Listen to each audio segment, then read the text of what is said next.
Ooby-doo, it's everyone's favorite boomer and vintage lens enthusiast. And today we're going to be discussing the VELLO LAE-SE-CEF, which is an auto lens adapter, Canon EF-EF-S to Sony E-mount. Why did I buy this? Well, I have the Sony A5000, which I got cheap, like 150 bucks in like new condition. And I bought it to use my vintage lenses. I had a handful of vintage lenses, and I bought some adapters, and then I went out and I bought more vintage lenses. But I said, I should buy an E-mount lens, and I did. I bought a Sony 20 to 70 millimeter f4 Vario Tessar, and I like the idea that it has steady shot and it automatic focus, and you control everything through the camera. All right. So, but I got a whole bunch of Canon glass, and then I saw this. It's $100, right? And it has the contacts through contacts, right? And it clicks on like this. Does it? How does it click on? Oh, like this. Okay. So far so good. Now, they have a PDF file that you could download from VELLO, and it lists all the lenses that are supposed to work with this adapter. And you know what? I had all these lenses. I have the 18 to 135 nano. I got 15 to 85 something or other. I have I just have a whole bunch of lenses that work with it, that are supposed to work with this. But guess what? They only partially work.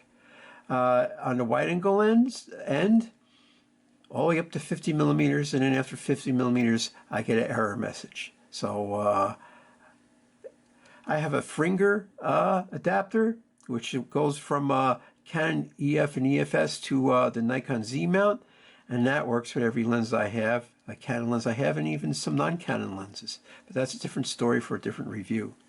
So what lenses do I have that this thing works with? Well, I have this lens, the Canon EF 24mm f2.8. Does the autofocus work? The autofocus doesn't work, but the manual focus works. And plus, I control the aperture with the camera. So it's a really nice lens. I always thought this is a mediocre lens. I always had trouble with it. Maybe because I was using it on the XT and the XTI, and this was never nailing the focus properly. But when you manually focus it, and you could see the magnified zoom, I was getting outstanding results. So I said, well, that's good on this camera. So I said, all right, a lens I haven't used in years that I can now use. Now, I also have this lens.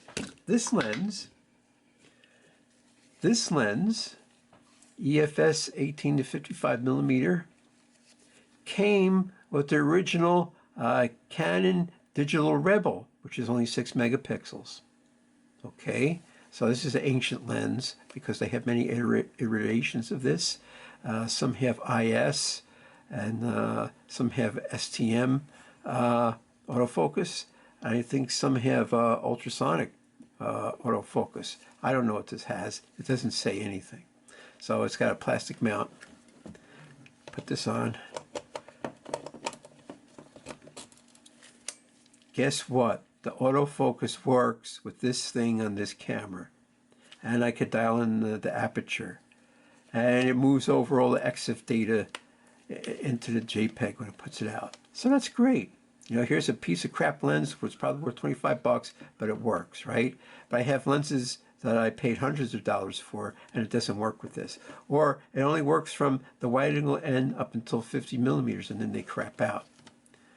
So now I have this lens. This is a nice lens. It's a cheap lens, but it's nice. EFS 10 to 18 millimeter with image stabilization.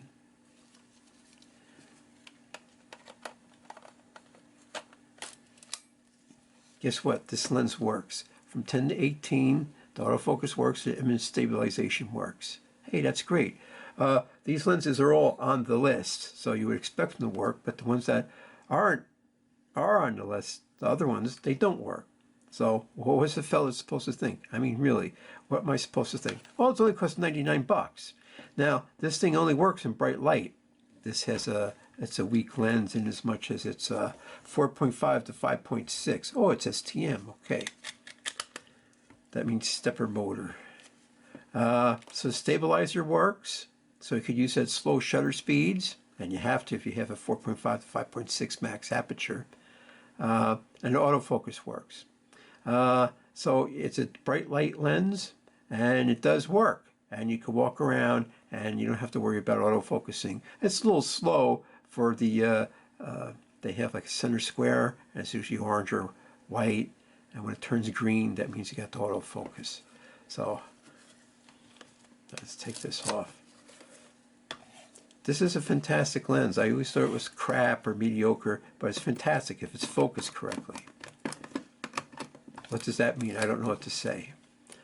It works better on here with manual focus than it did on those older Canon DSLRs, though I haven't really tried it on the newer ones yet because I have some T-series DSLRs, and I should throw it on the finger and see what it does on Nikon Z mount. So I've been leaving this lens on because it takes really, really good pictures. I like it. Now in a pinch, I got this. These sort of match each other. This is definitely a mediocre lens. It's not fantastic, but it's not crap. The resolution is very even throughout the whole range, and the pictures are nothing to write home about, although it does take adequate pictures. There's no doubt about it. Is it high resolution? No. Is it HD? Maybe. You can have high definition and low resolution. Do you know that? How about that? So I'm not going to toss this lens. I'll just keep it, use it on occasion. So I'm going to put it back in this correct protective case. I just have a screw top Tupperware that I put it in. So what's the bottom dollar? Well, maybe this works better on some of the more expensive Sony E-mount lenses because they have a different type of autofocus, which is off the chip. There's phase detection, and I forget what the other one's called. There's a more expensive one. So maybe the firmware, can use the autofocus better than this camera. It might not be the adapter, but there is a problem where it will not autofocus on anything over 50 millimeters. So, there's that. So I have three lenses. I have one mediocre lens I'm not going to use. I have this lens, which is a nice lens. Just for a wide-angle lens, this is a pretty decent lens. You can get these cheap. I highly recommend this, which is the EFS 10 to 18 millimeter image stabilization. If you get one, I say get one. The 24 millimeter, well, this is a nice lens if it's in focus. And there's a whole bunch of lenses that do that. Pentax has an old Pentax A 24 millimeter of 2.8, and it suffers from the same thing. You think it's a crap lens, but it has to be focused precisely. So you have to use a manual focus, where you zoom up on it, and then you can focus it in, and then it takes great pictures. But I haven't seen it work with any Pentax native K mount DSLRs where the focus confirmation, this will not focus confirmate with that lens. So there's some wide-angle lenses that do have this problem. But, they are nice lenses when they're in focus. And this is definitely one of them, without a doubt. So the VELLO LAE-SE-CEF, is it worth getting? Well, I don't know. The 5000 and 5100 series of cameras, they're older cameras. Maybe it works better on a 6000 series or on some of the other more newer Sony models.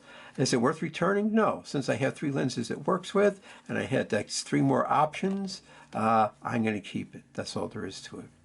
But VELLO puts out a PDF, and you can print it out or look it on a screen, and it lists a whole bunch of Canon lenses, and it says they all work. Well, and I see this in reviews. You get in the reviews, and you read the reviews, and they all say it's spotty, and sometimes it works, and sometimes it don't work. Sometimes it won't work with this lens, and you got to do this, and then it works.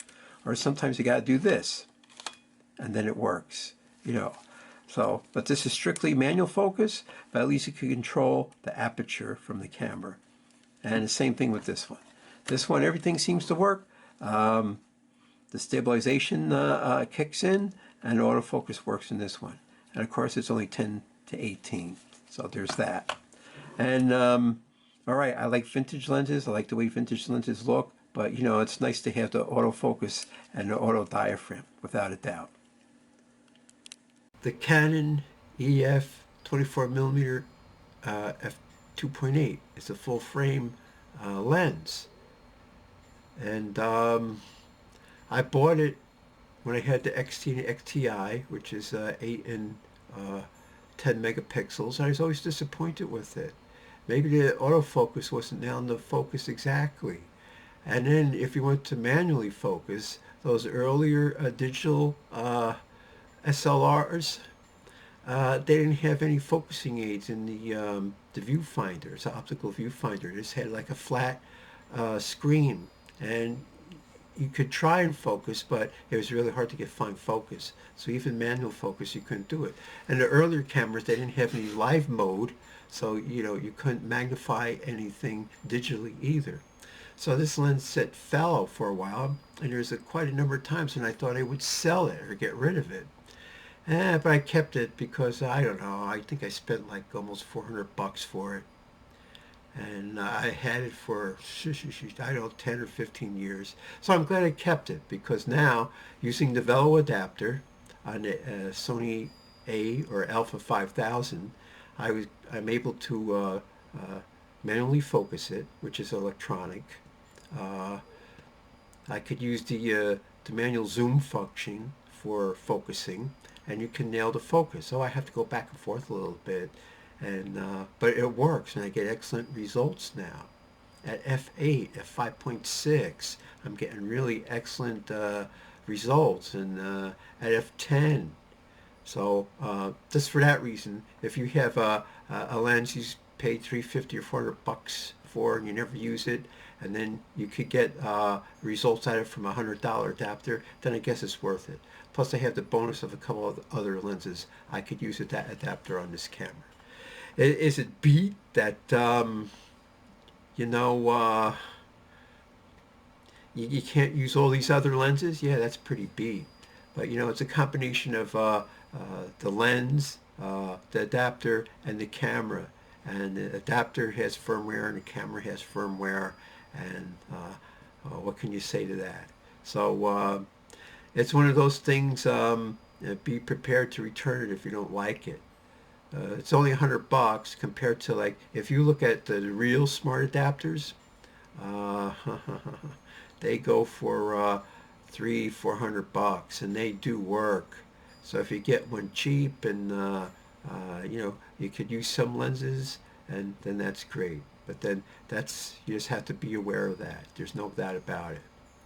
So I'm going to be using this 24mm f2.8 some more as a walking around lens. And the thing is when I do these one-to-one crops, you know, they're nice looking. So you know, it's a digital zoom in a way, which is great. And you know, of course, it's a prime lens. It's a fixed focus, fixed focal length lens, and it's really great in the corners. There's no doubt about it. But then even those vintage lenses, the prime lenses, the fixed focal length lenses, they're good in the corners too. It's the zooms that just are a little bit funky, or a lot funky, depending on it. So as far as that goes, I'm pleased, because now I have some more options and variability and mix and match stuff, and it just worked out good. Of course, their list says all these lenses work, but they really don't work. And you know, does someone have the newer model Sonys? Well, maybe they'll work then. Oh, and the A5000 has a great panorama mode. Stitches everything together great. You know, I'm doing like these 180 panoramas, and you know, that's a cool feature. You know, at first I didn't know what to do with it. Now I could use it a lot. It works really well with the 24mm. Excellent.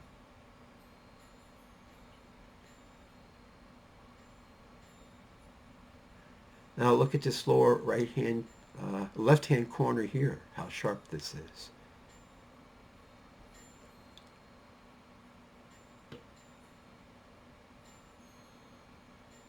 See, look at that. That's fantastic. That's great. It's a great lens.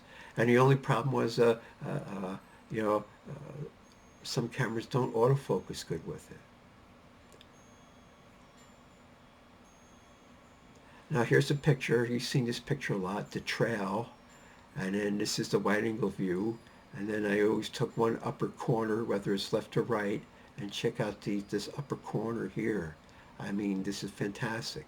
I mean, you can actually tell the leaves are leaves rather than to be all mushy. A lot of the vintage zoom lenses, you know, they're supposed to be full frame, but, you know, you shoot on a crop sensor and the corner of the crop sensor looks mushy. That's scary. That's out and out scary. So this is a great lens. It's a fantastic lens.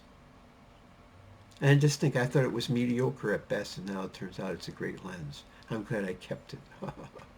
And here's a perfect example of the bulrushes, the reed, stream. If you look in the, we've all seen this picture before, and then if you look in the upper left-hand corner, wow, that's great. I mean, the background leaves seem nice and sharp, you know, and unaberrated as compared to those vintage lenses. And then here's a lower right-hand corner, and that's really sharp too, you know. And there might be a little bit of CA, but it's not too bad. So I got to use a lens for $100. So there you go. There you go. You know.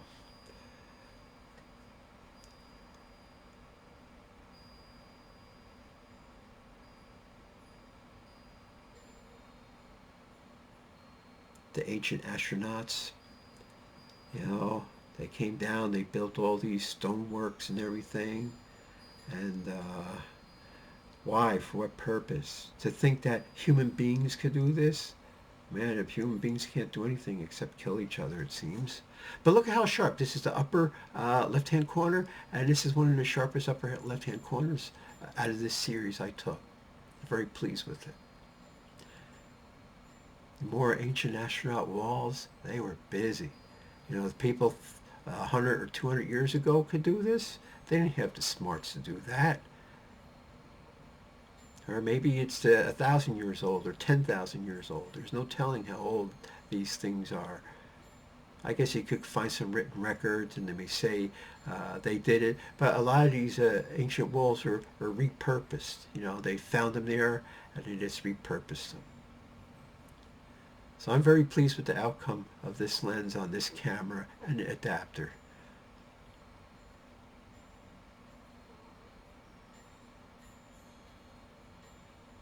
The panorama modes are cool, and it works really good on cityscapes too. I mean, this lens is very rectilinear and it has very little distortion.